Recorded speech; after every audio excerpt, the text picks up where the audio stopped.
For this week, stories from our MMM community in Republic of South Africa are featured in our Events Roundup. While our MMM Gives Back will take us to the Fountain of Life shelter in Katlehong, also in Republic of South Africa. In feature for this week, we shall look at the pundit's analysis on how MMM helped drive the Bitcoin price up. And in his Just an Opinion segment, a thought-provoking topic is again up Guider Emil Juan's sleeves. To all our viewers around the world, this is MNC, your Mavro News channel.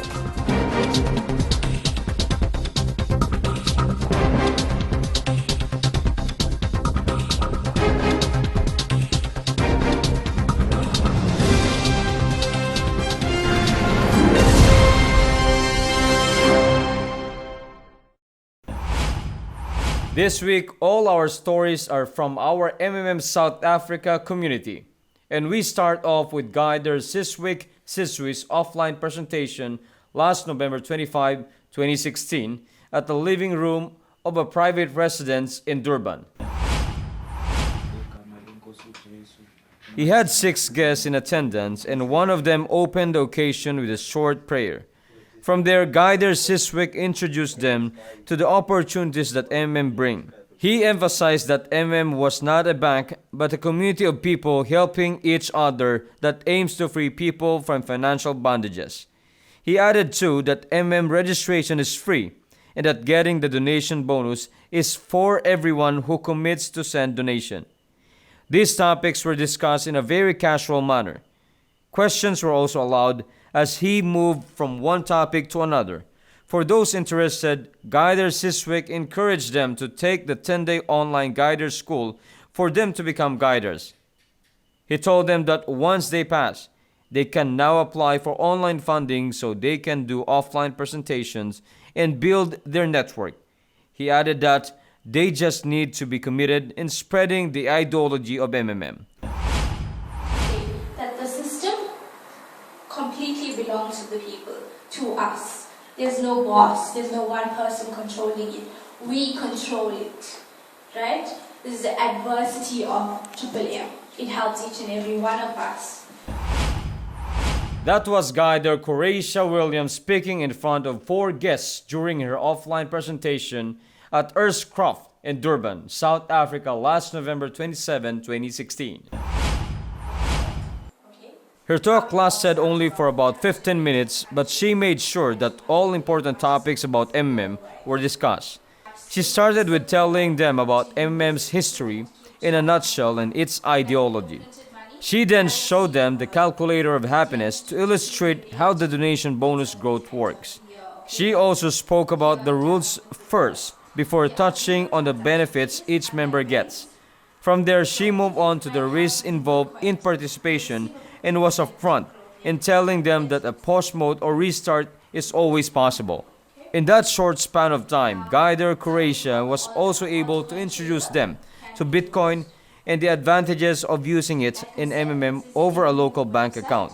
She also showed them the registration process and an overview of their personal office. For other information, she advised them to visit the official website of MMM. As part of her closing message, she shared that MMM has helped change her life and that it can help them too. She added that it will only happen though if they grab the opportunity and become participants of the MMM community in South Africa. 20 days later, on December 17 last year, another active guider was up and about giving his offline presentation at the Woodview Secondary School in Durban. To understand the ideology of MMM. Guider Javed Omar had 5 guests in attendance who listened to him intently as he introduced them to the workings of MMM community. He summarized MMM as a community of people helping people. And he added that understanding this concept as the core of MMM ideology will help them see how MMM really works and be able to deal with negative comments from outsiders. In talking about benefits, he also reiterated that MMM is not an investment and any percentage growth they receive are rewards and not returns on investment. Like Guider Croatia, his presentation was over in less than 20 minutes. but he was also able to touch on Bitcoin, the rules and the risk in participation, and how to register. Before closing, he encouraged them to give the community a try by donating only their spare money. He told them too that they can contact him anytime they had questions about MMM. On December 22nd of last year, another guider was out in KwaZulu-Natal for an offline event. She's guider from Zili, Erica Longwanihu, held a presentation at the Dududu Primary School.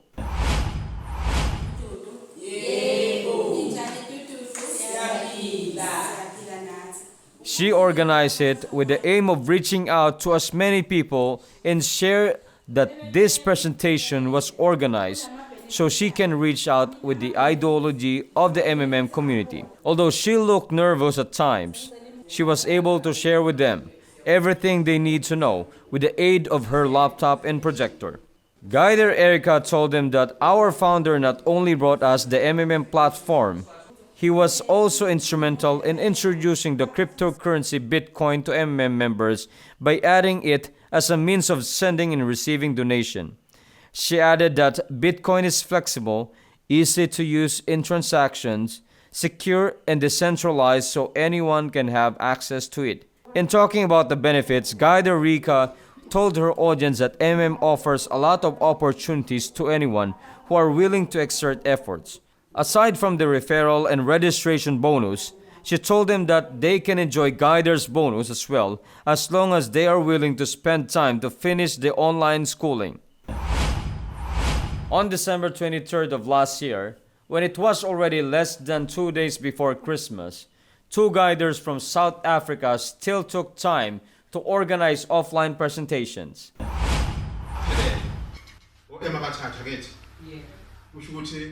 One of them was Guider Tembinkosi Hulangwane, who held an opportunity presentation at the Nkandla Community Hall in KwaZulu-Natal. He was still able to draw a dozen people who rapidly listened to him as he showed them the workings of the MMM platform. He shared that MMM has helped change his life. He encouraged them too to have faith in this system and frankly dismissed the misinformation being circulated by the South African media. He added that the reason why MMM causes a stir wherever it goes is that those who benefit from the unjust fair financial system sees the community as a threat that must be removed out of their way. He also said that they represent the very reason why Sergey Mabrodi came up with the ideology of MMM that aims to help people that are being exploited by a financial system that favors the rich while the poor gets poorer.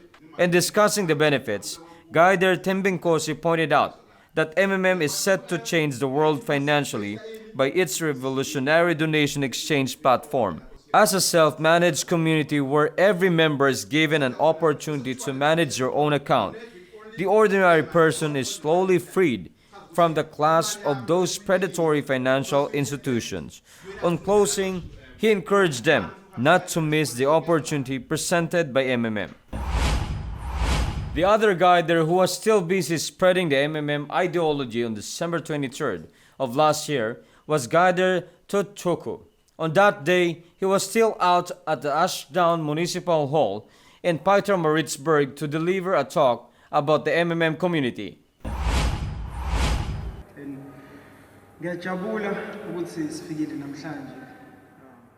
Guider Tutuku shared about his own experiences as he was telling them about MMM's ideology and the benefits it gives to members. He told them that MMM has helped him a lot financially through its different bonus schemes. He added that the sooner people realize that MMM is here to help them, the better because MMM is the future financially. He also pointed out that if many people will just put their heads together and join this movement, it won't be a long walk to financial independence.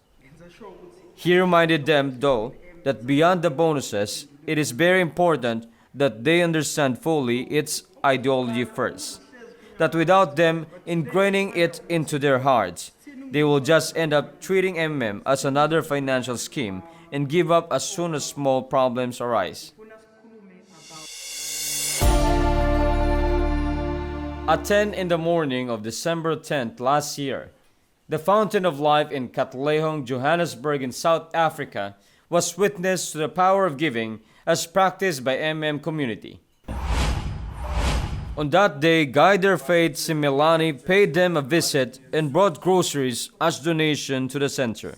Surrounded by volunteers, she introduced them first to the beauty of the as a global community that gives bonuses to members through its donation exchange platform. Afterwards, they had an informal chat wherein several volunteers spoke. One of them said that he had lived on the streets for about 18 years already, and that his life had been dependent on the help of the shelter which gives him soup for food on a daily basis. He has made an appeal through Guider Faith for more assistance from the community. Guider Faith responded that she will do her best to help them. She also expressed her deep appreciation for the volunteers who tirelessly give their time and effort to be of help to others in need, especially the founder, whom she fondly called Mama. Mama, on her part, shared how she started back in 2014. She recounted that most of what they have helped us from social welfare or from the streets, and currently they are taking care of 34 people. Mama again made the appeal to Guider Faith for her to help them find more sponsors so they develop the shelter and help more people. She also expressed gratitude to the community for the gifts given to them. Guider Faith promised that she would help to the best of her ability. After some more sharings, they took pictures together before calling it a day. How an ETF approval could impact Bitcoin's price. What is the role of into this? In the late 2015 through May 2016, we saw a three cats in the moon consolidation pattern plays out over 6 months after took Bitcoin price action through some exciting times. As we all know, took a great leap in Philippine soil in 2015, but was launched earlier in 2011. In 2015, Philippines made history by achieving 100,000 of participants and celebrated their first anniversary on November of the same year. Due to this development and continuous growth of participants, the demand for Bitcoin increased. The price of Bitcoin when started in the Philippines was 7,000 pesos per Bitcoin, and it slowly climbed to double digits. During 2016, South Africa and Nigeria made its major leap by increasing their participants. South Africa had been actively promoting from key cities and major urban areas through charities and offline presentation. In the middle of 2016, Nigeria took the spot as the number one localized in the globe. And right now, they still increase in number of participants. From 2016 to today, has also opened 2 new countries to spread its ideology. We can conclude that donation exchange platform that encourages uses of Bitcoin has contributed to the awareness about the cryptocurrency, the surge in its price, and overall confidence in using it as a means of exchange. Bitcoin now is amounting to $1,211.93 per BTC. Good morning, everyone. My name is Emil, and you are watching MNC's Just My Opinion. First of all, I would like to greet all of our viewers who continuously supports our segment. And we are still receiving tons of suggested topics, so I decided to get our current and incoming segment from our submission form. One interesting question from our audience is related to online promotion. So I decided to make a segment for it, especially that most of our participants are online based. Someone asked, what's the best thing to do when someone is bashing your post or comment promoting This is a common scenario, right? Especially if you have some skeptical Facebook friends, they will surely react on your post negatively, regardless what opportunity you're promoting. I'm saying it based from my experience. I remember not so long ago, before I came to know I was involved in a direct selling MLM company, and I always promote my opportunity on Facebook. And there's this one friend of mine who always reacts on my post and sometimes give a very long negative comment. The result is what you expect. I lost some of my prospects because of him, so I'm going to share to you what what exactly I've done to counter it. I know my response might be different from yours, but I act according to what I think is right, thanks to all the trainings I attended. The key to resolve this issue is to understand why some people react to your post opposite to what you expected. Maybe they had a bad experience joining an opportunity before. Maybe they are influenced by all this trash coming from the media. Or maybe they just don't understand your point at all. These are just few of the many possible reasons why some are bashing your post. When you come to think of it, for sure you can respond positively and professionally. So, going back to the topic, after understanding their reason, I just tell them that I respect their opinion and I don't take it personally. I also give them a fair advice that if they don't like my post, they can simply unfriend, unfollow, or block me. Or, if they are really persistent, I just block them so we won't see each other online. It's a bit weird feeling because I'm not used to arguing with people, but I guess it's the best thing to do. It's really obvious that we cannot please everyone. People have different perspectives, so it's a must that we respect them regardless if they won't do the same thing for us. Okay? Some will say, what you will get if you don't fight back? Let me reverse that question. What will you get if you will spend your time and effort arguing with other people? Nothing. You will get nothing. But if you respond positively to any situation, you will get high level of respect from others. Maybe it will not come from the people that's arguing with you, but maybe it will not come from the people that's arguing with you, but it will surely come from the people who can see your actions, because chances are your actions in social media also reflects your personality. So practice being professional. Try to be positive to people's negative comments, even if it feels weird for now. It's all about mastering your emotion. If they won't accept your kindness, maybe blocking them on social media is the best way to counter it. Okay? That's it for this week. I will see you again next week, guys. And always remember that everything that I said in this video is just my opinion. Have a great day and bye-bye. And with that, another episode of MNC has just concluded. Kudos to all our participants and guider who tirelessly work for the advancement of the MMM community, despite encountering setbacks along the way. I am Mark. Always remember, together we change the world.